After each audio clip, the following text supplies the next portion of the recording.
Poor Mr. Muddle just couldn't get anything right. Everything he did, everything he tried, everything he said was muddled. Totally, utterly, completely and absolutely muddled.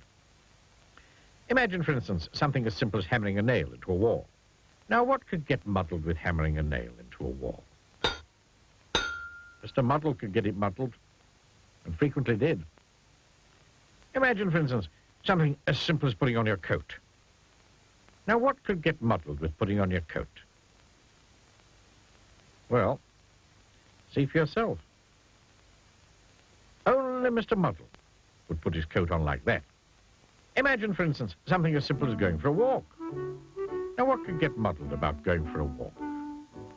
Well, when your legs start walking one way and you start walking the other, that's a very muddly sort of walk.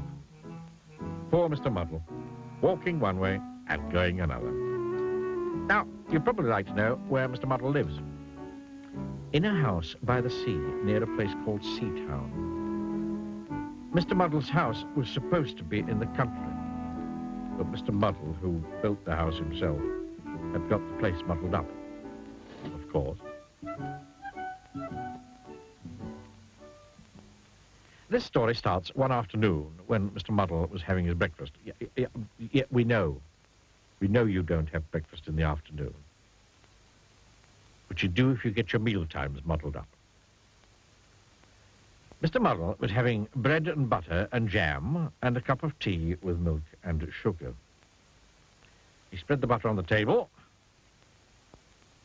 then spread the jam on the plate, then poured the milk on the bread, and then filled the cup with sugar, and then poured the tea on the bread. What a terribly muddly mixed-up breakfast.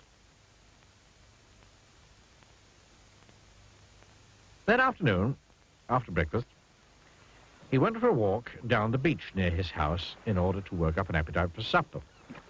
Met an old fisherman called George, whom he knew quite well. "Afternoon, Mr. Muddle," said George. "Good evening," replied Mr. Muddle. George smiled. "How'd you like come fishing with me?" he asked. Oh, no, please," replied Mr. Muddle eagerly. "Help me push the boat out from the beach," called George. "Right-ho," said Mr. Muddle, and pulled the boat further up onto the beach. "Oh, Mr. Muddle," said George, and had to show Mr. Muddle the difference between pulling and pushing.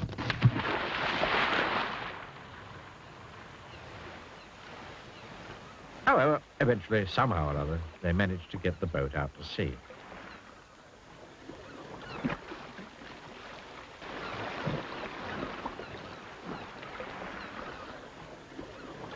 "Now, let's fish," said George, dropping a fishing line over the side of the boat. "Right-ho," said Mr. Muddle, and dropped himself over the side of the boat. "Oh, Mr. Muddle," said George again. It wasn't any good.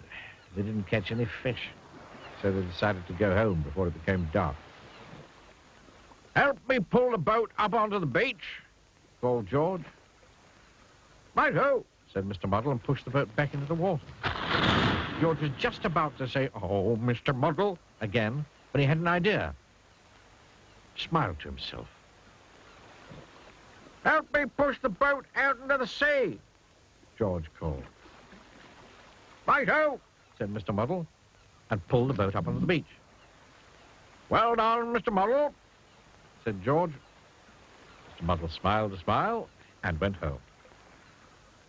George smiled a smile and went to tell everybody.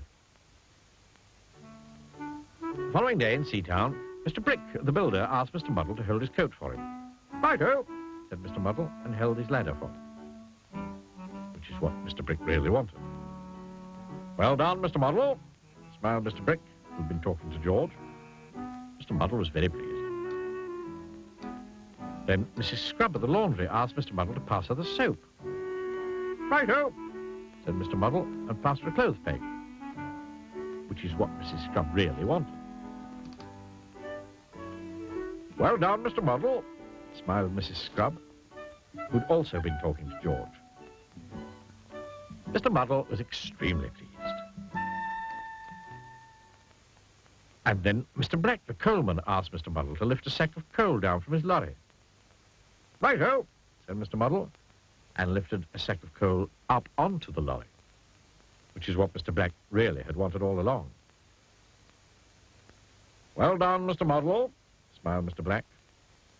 George had talked to everybody.